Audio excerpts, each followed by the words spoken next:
Hello everyone, first video in a long time. It's kind of a Seiko 5 loving, the old one. This is a watch I've owned for about 18 months. I bought it second hand. It's a very early Seiko 5. It's got the 7S26A movement in it. It's not on the original band. I'll just run through some specs as this one stands. Quickly get that out of the way. You can still buy these. It's the SNXS73. I've seen it for sale for £99. It's got a 42mm lug to lug, 37mm diameter or case width. It's 11mm thick, 12mm thick. It weighs 103 grams on this strap. So it's got a water resistance of 30 meters, which isn't a great amount, but as an everyday watch, if you're not going swimming, a kind of dress watch is pretty good. And it's got the 7S26 movement in it, which should have a 40 hours power reserve. One of the odd things is 19mm strap, not ideal. Leaves your strap options limited. Now, I watched a video recently, and it was Dave from Just the Watch, so big thanks to him for spurring me on to get this done. When I got this, the crystal was scratched, the case was scratched, the original bracelet was worn, so I've replaced all of those. Replaced the crystal. Took me a while to find the right one. It's not a press-in type crystal, it's actually held in place by the bezel around the edge.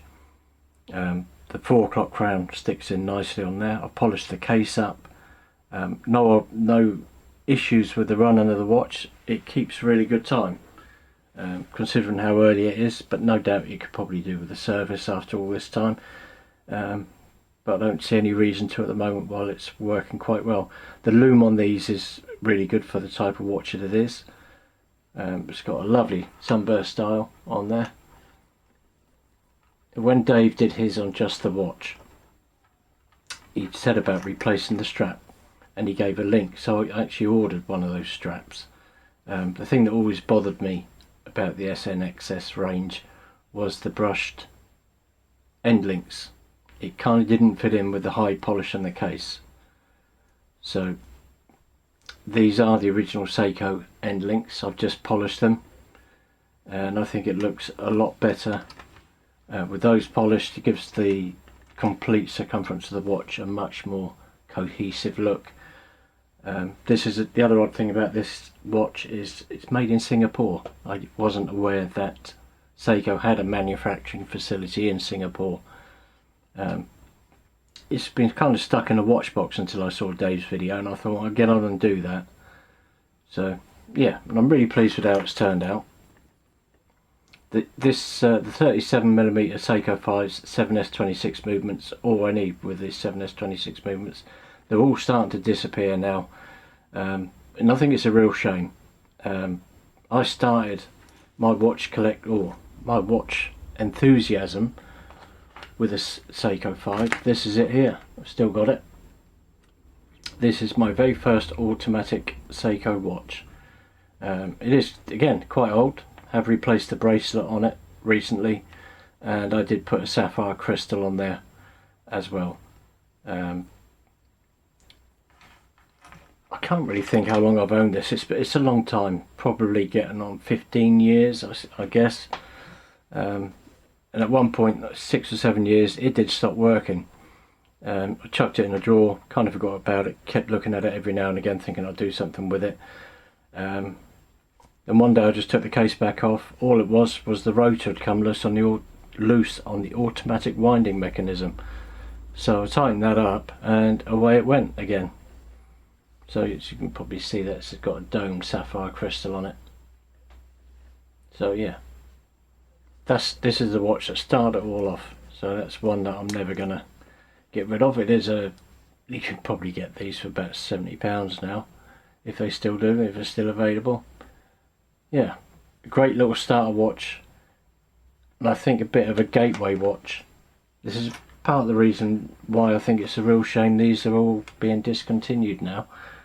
I can't see any other mainstream manufacturer producing a watch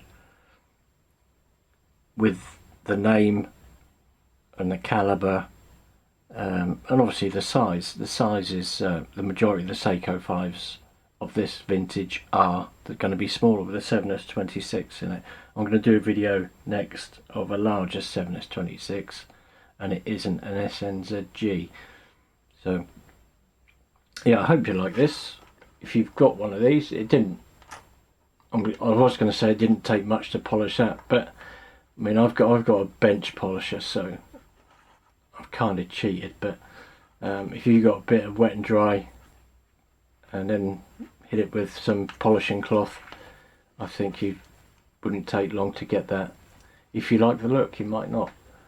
So 37mm is a watch size that I don't really wear, or haven't been wearing, but since I've done that, I've kind of started gaining a bit more enthusiasm for the watch size. I think I've become brainwashed for thinking I should have a certain size watch for the size of wrist that I have, but it's all down to your personal preference. I've got a 7.5 inch wrist, so I'll just pop this on.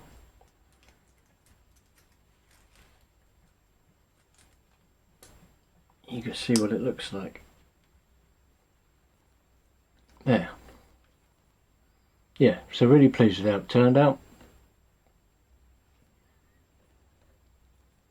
Obviously the crystal is just a plain mineral crystal, it's not sapphire on here. I couldn't find a sapphire crystal to fit this watch. So yeah, any questions or comments, give me a shout. And thanks for watching, and hope you enjoyed it. See you later.